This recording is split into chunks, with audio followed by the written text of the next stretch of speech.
दोस्तों, ऐसे बहुत से आविष्कार हैं जो हमारे ऋषियों मुनियों ने आज से हजारों वर्ष पहले ही कर दिए थे। लेकिन वैज्ञानिकों के लिए यह आविष्कार आज भी सपना ही है। हमारा खगोल विज्ञान तो आज भी इतना सटीक है कि जिस ग्रहण की भविष्यवाणी नासा बड़े बड़े सैटेलाइट के माध्यम से करता है, वह हम लोग कुछ कैलकुलेशन करके बड़ी आसानी से बता देते हैं। और हैरानी की बात यह है कि दोनों का समय एक ही होता है। लेकिन 1950 से पहले तो कोई सैटेलाइट अंतरिक्ष में था ही नहीं। फिर कैसे यह लोग समय निकालते होंगे। लेकिन हमारे सनातन धर्म का ज्ञान तो हजारों वर्षों से ऐसा ही चला आ रहा है। और हमें पढ़ाया जाता है कि 9 ग्रहों के बारे में सबसे पहले केपलर ने बताया था।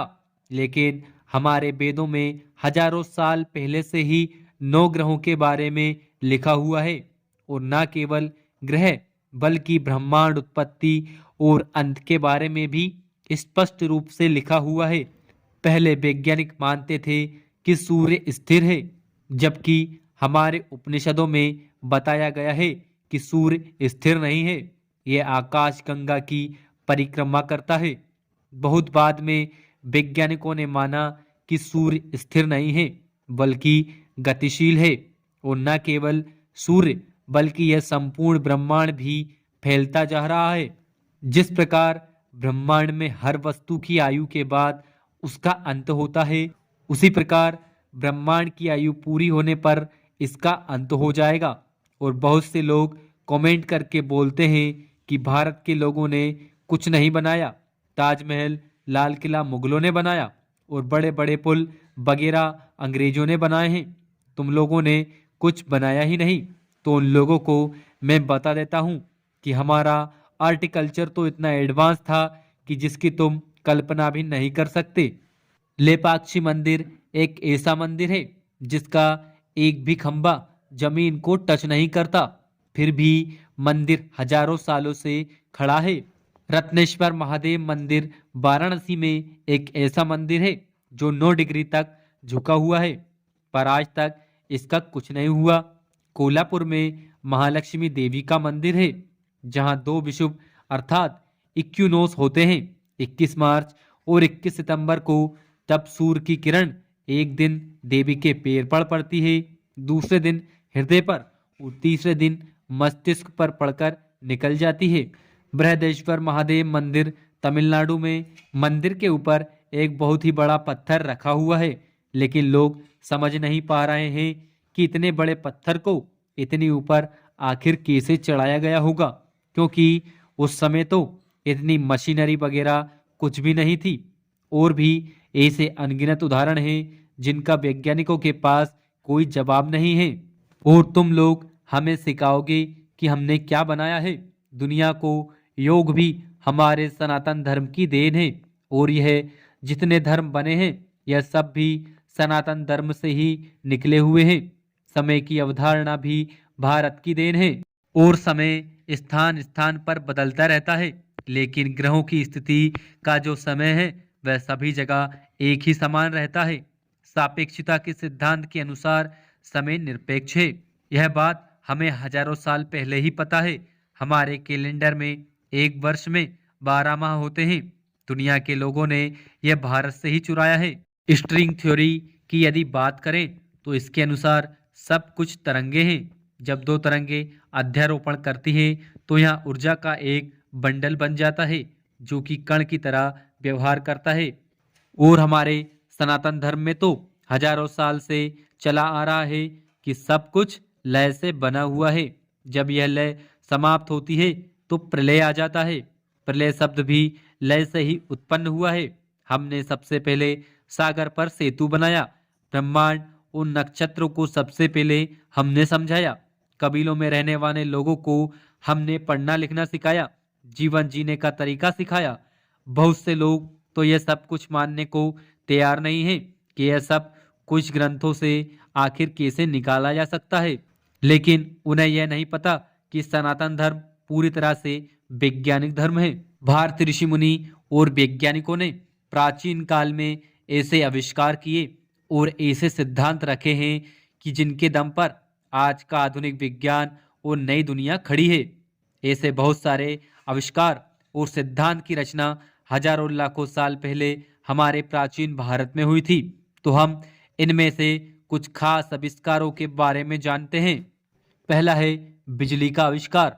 बिजली का आविष्कार थॉमस एडिसन ने किया, यह हमें बताया और सिखाया जाता है, पर इस आविष्कार में उन्हें किसकी मदद मिली यह नहीं बताया जाता। थॉमस एडिसन अपनी किताब में लिखते हैं कि एक रात मैं संस्कृत का एक श्लोक पढ़ते पढ़ते सो गया, पर उस रात मैंने स्वप्न में उस श्लोक का अर्थ और रहस्य अपने आप समझ में आया, जिससे मुझे मेरे आविष्कार में बहुत मदद मिली। दोस्तों, यह श्लोक अगस्त संहिता नामक प्राचीन ग्रंथ में था। इस ग्रंथ की रचना महर्षि अगस्त ऋषि ने की थी, जो एक वैदिक ऋषि होकर राजा दशरथ के राजगुरु थे। उनके ग्रंथ अगस्त संहिता में बहुत ही आश्चर्यचकित करने वाले विद्युत ऊर्जा उत्पन्न करने से संबंधित सूत्र और सिद्धांत मिलते हैं। दूसरा है प्राचीन भारतीय ज्यामिति। प्राचीन भारत में उस समय रेखा गणित ज्यामिति को शूल्ब शास्त्र कहा जाता था। इस शूल्ब शास्त्र तथा स्रोत सूत्र के रचयिता महर्षि बोधायन थे। महर्षि बोधायन ने पाइथागोरस से भी पहले रेखा गणित के सिद्धांत और सूत्र रखे थे, लेकिन हमें आज यूनानी ज्यामिति शास्त्री पाइथागोरस और यूक्लिड के ही सिद्धांत पढ़ाए जाते हैं। महर्षि बोधायन ने लगभग 3000 वर्ष पहले ही रेखा गणित, ज्यामिति या त्रिकोणमिति के नियम और सिद्धांत बनाए थे, जिसे उस समय शूल्ब शास्त्र कहा जाता था। कुछ शास्त्रों के जानकार कहते हैं कि यह शास्त्र उससे भी हजारों साल पहले था, जिनकी खोज करना बहुत जरूरी है। तीसरा है प्राचीन भारतीय अस्त्र शस्त्र। हमें लगता है कि आज के हथियार बहुत ही एडवांस और उसकी मारक शक्ति बहुत ही विध्वंसकारी है, मगर हजारों लाखों साल पहले भारत में इससे भी खतरनाक अस्त्र और शस्त्रों का आविष्कार हुआ था। हमारे वैदिक काल में आध्यात्मिक ज्ञान के साथ साथ धर्म की रक्षा के लिए इन अस्त्र और शस्त्रों का उपयोग करना और ग्रहण करना सिखाया जाता था। अस्त्र उसे कहते हैं जो मंत्रों द्वारा चलाए जाते हैं, जो अग्नि, गैस, विद्युत ऊर्जा और यंत्रों से चलाए जाते हैं। उस शस्त्र उसे कहते हैं जो हाथ से चलाए जाते थे, और इनमें कुछ शस्त्र यंत्रों से भी चलाए जाते थे। वैदिक काल में अस्त्र शस्त्रों का वर्गीकरण 4 भागों में किया गया है। पहला है अमुक्ता, ऐसे शस्त्र जो फेंके नहीं जा सकते थे। दूसरा है मुक्ता, ऐसे शस्त्र जो फेंके जा सकते थे, मगर इनमें 2 प्रकार थे, पाणी मुक्ता और यंत्र मुक्ता। पाणी मुक्ता जो हाथ से फेंके जाने वाले, और यंत्र मुक्ता यंत्रों के सहायता से फेंके जाने वाले। तीसरा है मुक्ता मुक्त, ये शस्त्र के प्रकार फेंककर या बिना फेंककर चलाए जा सकते थे। चौथा है मुक्त सनिवृत्ति, ये शस्त्र जो फेंककर लौटाए जा सकते थे और लौटाकर रिस्टोर किया जा सकता था। वेद पुराण में हमें कई अस्त्रों का वर्णन मिलता है। उसमें पाशुपत अस्त्र, वैष्णव अस्त्र, इंद्रास्त्र, नागपाश, नारायण अस्त्र और ब्रह्मास्त्र इत्यादि अस्त्रों के बारे में और उनकी मारक क्षमता के बारे में भी वर्णन मिलता है। महाभारत युद्ध में बहुत सारे अस्त्रों का प्रयोग किया गया था। उनमें से ब्रह्मास्त्र सबसे खतरनाक और विध्वंसकारी हथियार था, जिसे आज के आधुनिक युग में परमाणु बम कहा जाता है। चौथा है प्राचीन भारतीय विमान शास्त्र। आज हमें पढ़ाया जाता है कि आधुनिक विमान की शुरुआत राइट ब्रदर ने 1903 में की थी, मगर भारत में उनसे पहले भी भारतीय व्यक्तियों ने 1895 में विमान की रचना की और उसका सफलपूर्वक प्रक्षेपण भी किया था। उस व्यक्ति का नाम था शिवकर बापूजी तलपदे। उन्होंने यह रचना महर्षि भरद्वाज के ग्रंथ विमान शास्त्र का अभ्यास करके की थी। इसका मतलब हजारों लाखों साल पहले हमारे भारत में विमान उड़ते थे। विमानों का उल्लेख हमें हमारे ग्रंथों में कई जगह पर मिलते हैं।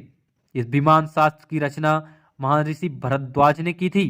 इस ग्रंथ में कई विमान बनाने की प्रक्रिया और सिद्धांत के बारे में विस्तारित रूप से लिखा गया है, और तो और कई प्रकार के यंत्र और इंजनों का भी वर्णन किया गया है। उदाहरण के तौर पर देखा जाए तो रामायण में रावण के पास पुष्पक विमान होने का उल्लेख मिलता है। उस वक्त युद्ध के लिए भी विमान बनाए जाते थे। उनमें गोधा नामक ऐसा विमान था जो अदृश्य हो सकता था। ऐसे बहुत सारे विमानों की रचना और आविष्कार हमारे प्राचीन भारत में हजारों साल पहले हुए थे। पांचवा है प्राचीन भारतीय प्लास्टिक सर्जरी। हमें लगता है कि आधुनिक मेडिकल साइंस में ही मेडिकल सर्जरी हो रही है, लेकिन आज से 3000 साल पहले भी सर्जरी और प्लास्टिक सर्जरी का ज्ञान भारतवासियों को था।